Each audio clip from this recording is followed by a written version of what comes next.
Hello everyone. What's up? Welcome to GMA24, Update News Channel. Hope you will enjoy our news video. Before we begins, hit the subscribe button and give this video a thumbs up. Here is the news title. Keir Starmer in panic mode as book reveals closest. Aides slammed his terrible leadership. Keir Starmer's leadership is facing new questions after a book revealed his closest advisors slammed him as an HR manager, not a leader. Keir Starmer's authority received a major knock yesterday after it was claimed his closest advisor described him as an HR manager, not a leader. A new tell-all book about Keir Starmer's time as leader of the opposition is set to reveal that the PM's closest aides, advisors and confidants spent years condemning his lack of leadership skills. In a huge blow to the Prime Minister, his own Downing Street Chief of Staff Morgan McSweeney is claimed to have blasted his boss for acting like an HR manager, not a leader. Mr. McSweeney, Sir Keir's right-hand man of many years, is also said to have confided in friends that he knew neither what Starmer thought, nor whose advice he had taken. Another close advisor brutally quipped, "Keir Starmer thinks he's driving the train, but we've sat him at the front of the DLR," a reference to the driverless Docklands Light Railway in East London, even. Sir Tony Blair is reported as telling a friend in 2021, "He's basically a London human rights lawyer who's not in touch with the people. He's perceived as an over-smoothed lawyer-like person." The three-time election winner even suggested Keir Starmer lacks political views, observing, "It's possible that his journey isn't like Neil Kinnock's, where you start on the left and then you move towards the center. I don't think he really started anywhere except vaguely progressive." The litany of condemnation is particularly damaging for the Prime Minister, with many inside the Labour Party still harboring the same concerns about his lack of vision and drive.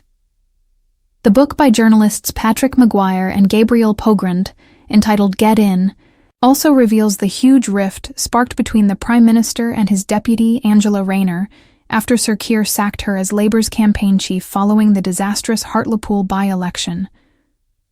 For the first time, it's revealed Ms. Rayner was on the verge of launching an all-out coup against Keir Starmer over the public humiliation, only stepping back from the brink after the Labour leader's office backed down and gave her a number of new job titles as a concession. Prize one of Ms. Rayner's closest confidants said the deputy was absolutely on the verge of ousting Keir Starmer in 2021, warning, "We could have taken him out there and then, without a shadow of a doubt." All of the unions were on board. "We had Unite. We had the money. Momentum were lined up. We were done. We had a rally of 5,000 people ready to go." The Deputy Prime Minister later texted one friend that Sir Keir was incapable of running a bath, never mind the opposition.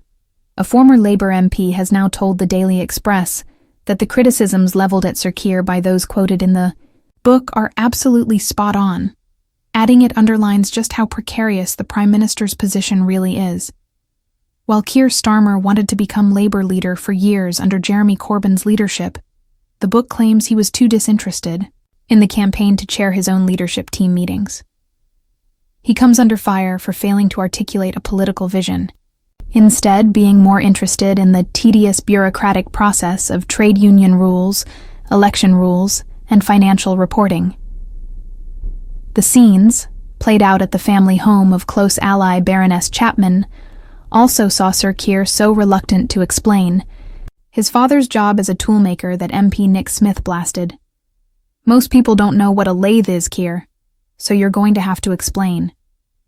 This morning, Home Secretary Yvette Cooper insisted the Prime Minister has a real determination to change the country, as questions once again began to circle about the PM's ability to do the job.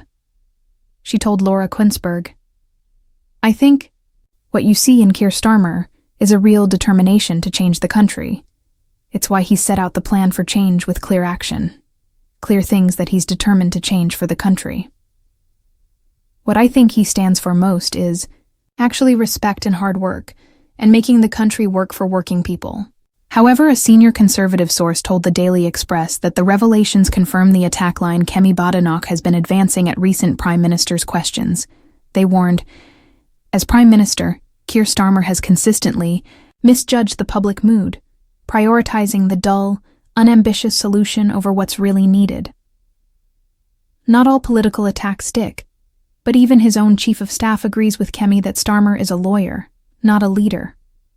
The book has also sparked claims the Labour leader may have breached COVID lockdown rules in 2020 when his leadership has come under renewed scrutiny following revelations from a tell-all book that exposes deep concerns from his closest advisors.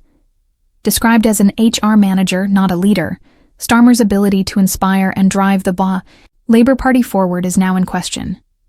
This extensive analysis explores the criticisms leveled at him, the internal strife within the party, and the broader implications for his leadership. Chapter 1. Keir Starmer's Leadership Style. Since taking over as Labour leader, Starmer has positioned himself as a steady and pragmatic figure. However, insiders argue that his management approach lacks the boldness needed for political leadership. This chapter examines Starmer's style, comparing it with past Labour leaders such as Tony Blair and Jeremy Corbyn, and discussing whether his cautious approach is suited for today's political climate. Chapter 2. Criticism from Close Aides and Advisors. The book by Patrick Maguire and Gabriel Pogrund details a pattern of dissatisfaction among Starmer's inner circle. Morgan McSweeney, his chief of staff, reportedly criticized his boss for behaving more like an HR manager than a decisive leader. This chapter delves into these internal critiques, analyzing how they reflect on Starmer's decision-making and leadership effectiveness. Chapter 3. The Downing Street Chief of Staff's Allegations. Morgan McSweeney's comments highlight an apparent lack of direction in Starmer's leadership. This chapter explores what it means to be accused of being an HR manager, investigating instances where Starmer may have demonstrated indecision or an overly bureaucratic approach to governance. Chapter 4. The Rifts in the Labour Party. One of the most explosive revelations from the book is the deep rift between Starmer and Deputy Leader Angela Rayner, particularly after she was dismissed as Labour's campaign chief following the Hartlepool by-election disaster. This chapter outlines how Rayner nearly staged a coup against Starmer, examining the impact of internal power struggles on Labour's unity. Chapter 5. Public Perception and Electoral Strategy. Starmer's struggle to connect with the electorate is another recurring theme. Critics argue that he is perceived as an elite London lawyer rather than a politician in touch with the working class. This chapter analyzes Labour's electoral strategies and the challenges Starmer faces in reshaping his public image. Chapter 6. Historical Comparisons. Is Starmer's leadership crisis unique? This chapter compares his tenure with that of previous Labour leaders who faced similar criticisms, from Neil Kinnock's gradual shift to the centre, to Tony Blair's dominance and Jeremy Corbyn's ideological battles. Chapter 7. Starmer's political ideology. One of the most damning observations comes from Tony Blair, who suggested that Starmer lacks political views. This chapter investigates Starmer's ideological stance, or lack thereof, exploring whether his vaguely progressive approach provides a strong enough foundation for leadership. Chapter 8. The Labour Party's Identity. Crisis Labour has grappled with its identity for decades. Under Corbyn, it was a staunchly left-wing party. Under Blair, it was centrist and electable. Where does Starmer position Labour? This chapter examines whether Starmer's lack of a clear ideological direction is contributing to Labour's ongoing struggle for a coherent identity. Chapter 9. The Role of the Unions and Momentum. The book reveals that Labour's trade unions and Momentum faction were prepared to back Rayner's coup attempt. This chapter explores how these groups influence the party's leadership and whether Starmer's uneasy relationship with them could spell further trouble. Chapter 10. COVID-19 and Alleged Breaches. The book also claims Starmer may have broken lockdown rules in 2020 when he invited a voice coach to the Labour headquarters on Christmas Eve. This chapter investigates the implications of such allegations and whether they undermine Starmer's credibility. Chapter 11. Keir Starmer's media. Image media portrayal plays a significant role in shaping a leader's public perception. This chapter dissects how Starmer is framed by different media outlets and whether his lawyer-like image hinders his political appeal. Chapter 12.